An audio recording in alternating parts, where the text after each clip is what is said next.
ఈరోజు గౌరవ ఉప ముఖ్యమంత్రి పంచాయతీరాజ్ గ్రామీణాభివృద్ధి శాఖ మంత్రి శ్రీ పవన్ కళ్యాణ్ గారి ఆదేశాల మేరకు ఈ పల్లె పండుగ రెండవ కార్యక్రమాన్ని ఈ లక్ష్మీపురం గ్రామంలో ప్రారంభించుకోవడం చాలా ఆనందంగా. పవన్ కళ్యాణ్ గారి పంచాయతీరాజ్ శాఖ చేపట్టిన తర్వాత గ్రామ సేవల అభ్యున్నతి కోసం గత పల్లె పండుగ 1లో 32 కోట్లతో దాదాపు 50 కిలోమీటర్ల సిమెంట్ రోడ్డు వేయడం. ఈ పల్లె పండుగ 2లో ఇవాళ మనకి 1,80,00,000 మంజూరు చేశారు. ఈ తార్ రోడ్ల కోసం మంజూరు చేశారు.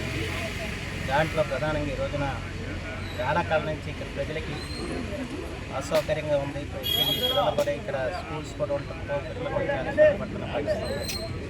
తర్వాత దీన్ని నేషనల్ హైవేకి కలిపితే ప్రజలందరూ కూడా చాలా సౌకర్యంగా ఉంటుందని చెప్పన్న భావంతో ఈ మచిలీపట్నం చలపల్లి మచిలీపట్నం R&B రోడ్ నుంచి NH 216 వరకు ఈ చలపల్లి పబ్లిక్ స్కూల్ రామానగరం రోడ్ని ఈరోజు 45 లక్షల రూపాయలతో ఇక్కడ శంకుస్థాపన. ఇది ఒక 4 రోజుల్లో దీన్ని చేర్చే కార్యక్రమం చేపడతాం. అలాగే గోకులను కూడా పెద్ద ఎత్తున ఇవ్వటం కూడా జరిగింది. 37 గోకులాలు పూర్తి చేయటం కూడా జరిగింది. ఆ రకంగా ఇవాళ మనకి గత 5 సంవత్సరాలుగా రహదారులన్నీ కూడా చాలా విధ్వంసానికి గురయ్యాయి.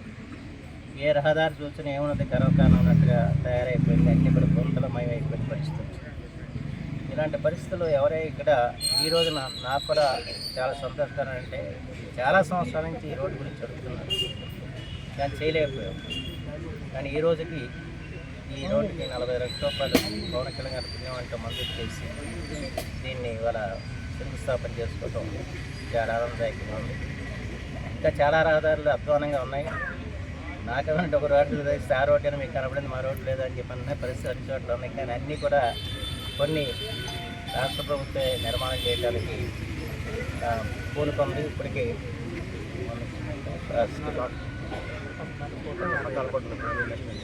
శాసకీలో 14,50,00,000 రూపాయలతో కొన్ని రోడ్లు మంజూరు చేయడం జరిగింది. మరికొన్ని రోడ్లు త్వరలోనే మంజూరు చేస్తామని చెప్పి పవన్ కళ్యాణ్ గారు హామీ ఇచ్చారు. అంచేత ఒక్కొక్కటిగా రోడ్లు సమస్యలను కూడా తప్పనిసరిగా పరిష్కారం చేసి మళ్ళా పూర్వపు ఔన్నత్యాన్ని తీసుకురావడానికి ప్రయత్నం చేస్తున్నాం. ఎప్పుడైనా కూడా మౌలిక సదుపాయాలు కల్పించింది పురోగతి ఉండదు ఆ ప్రాంతానికి. చాలా గ్రామాలకి వాళ్ళ మౌలిక సదుపాయాలు లేకుండా పోవటం, ప్రజలు నానా ఇబ్బందులు పడుతున్న పరిస్థితి. ఆ పరిస్థితులను దృష్టిలో పెట్టుకుని రాష్ట్ర ఆర్థిక పరిస్థితి కొంచెం ఇబ్బందికరంగా ఉన్నప్పటికీ కూడా ఒక్కొక్కటి కూడా పరిష్కారం చేసుకుంటూ వస్తున్నాం. ఆ రకంగా మళ్ళా గ్రామాలకి మంచి రోజులు రావాలని చెప్పి కొత్త సంవత్సరంలో ఇవన్నీ కూడా పూర్తి కావాలని చెప్పి కూడా నేను కోరుకుంటున్నాను. అందరికీ కూడా నూతన సంవత్సర శుభాకాంక్షలు. ఈ నూతన సంవత్సరం మొదట్లో ఈ కార్యక్రమం ప్రారంభించడం చాలా ఆనందదాయకంగా ఉంది.